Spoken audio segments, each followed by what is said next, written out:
Student, आज हम पढ़ेंगे हिंदी फर्स्ट का चैप्टर नंबर 5 ममता नामक कहानी।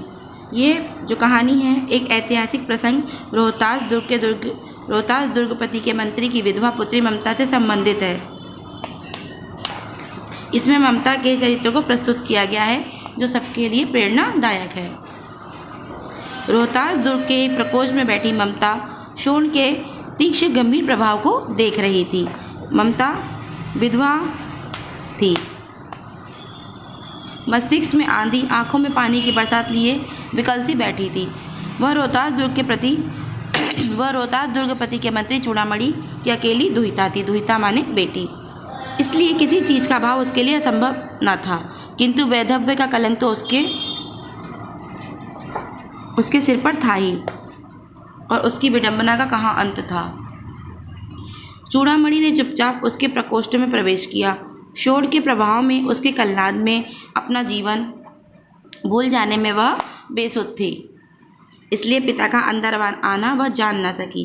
चूड़ामणि व्यथित हो उठे। स्नेह पालिता पुत्री के लिए वे क्या सेवा करें, यह निश्चय नहीं कर सकते थे। लौटकर बाहर चले गए।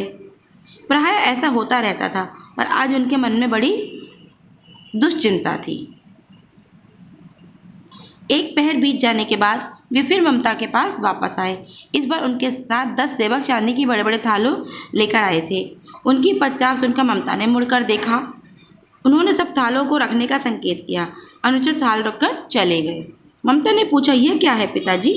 तेरे लिए बेटी उपहार है, कहकर चूड़ामणि ने थालों पर से आवरण यानी कि पर्दा हटा दिया।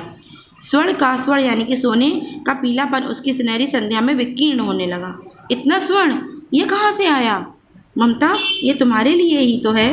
तो क्या आपने मलेच्छ का उत्कोच स्वीकार कर लिया? मलेच्छ यानी कि मुसलमानों को मलेच्छ कहा जाता था।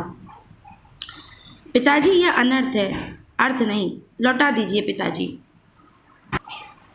हम लोग ब्राह्मण हैं, इतना सोना लेकर क्या करेंगे? इस पतनोन्मुख प्राचीन सामंत वंश का अंत समीप है बेटी।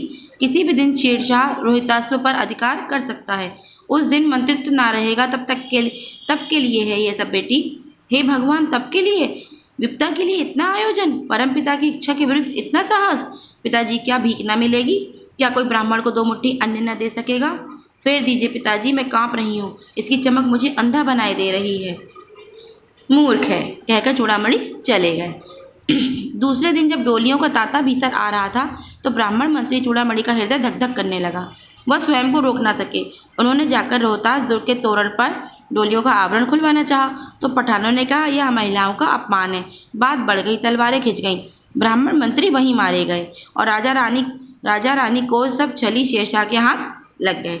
निकल गई ममता। डोली में छिपे बैठे सैनिक दुर्ग भर में फैल गए, पर ममता ना मिली।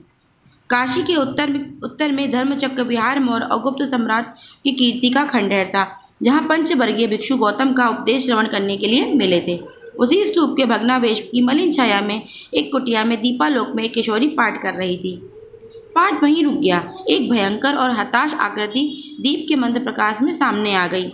स्त्री उठी। उसने कपाट बंद करना चाहा, किंतु उस व्यक्ति ने कहा, माता, मुझे आश्रय चाहिए। तुम कौन हो? स्त्री ने पूछा। मैं मुगल हूँ। मुगल यानी कि मुसलमान राजा। मुगल। चौसा युद्ध में शेरशाह से दुखी होकर रक्षा चाहता हूँ इस रात। अब आगे जाने में असमर्थ हूँ। क्या? शेरशाह से? उसे याद आ गया कि शेरशाह ने ही उसके दुर्ग पर आक्रमण किया था। किशोरी ने अपने होंठ काट लिए। मुगल बोला, हाँ माता, परंतु तुम भी तो वैसे ही क्रूर हो। वही अनवरत रक्त की प्यास, वही निष्ठुर प्रतिबिंब तुम्हारे मुख पर भी है। सैनिक, मेरी कुटिया में तुम्हारे लिए कोई स्थान नहीं है। कहीं और जाकर दूसरा आश्रय खोज लो। गला सूख रहा है, साथी छूट गए हैं, अश्व गिर पड़ा है, काफ़ी थका हुआ हूँ मैं। इतना कहते कहते वह व्यक्ति धम्म से वहीं बैठ गया और ब्रह्मांड उसके सामने घूमने लगा। इधर स्त्री ने सोचा कि ये विपत्ति कहाँ से आन पड़ी। खैर, उसने जल दिया और यवन की जान जल दिया। उसने पिया मुगल ने तो उसकी जान में जान आ गई। बच्चों, ये काफ़ी थोड़ी बड़ी है, तो मैंने आपको हाफ कहानी रीड करा दी है और हाफ कहानी आप अपने आप ही पढ़ेंगे। जब आप पढ़ेंगे तो आपको पता चलेगा कि आगे क्या हुआ, वो यवन कौन था और ममता का क्या हुआ। आशा करते हैं बच्चों को चैप्टर समझ में आ रहा होगा। Thanks for visit.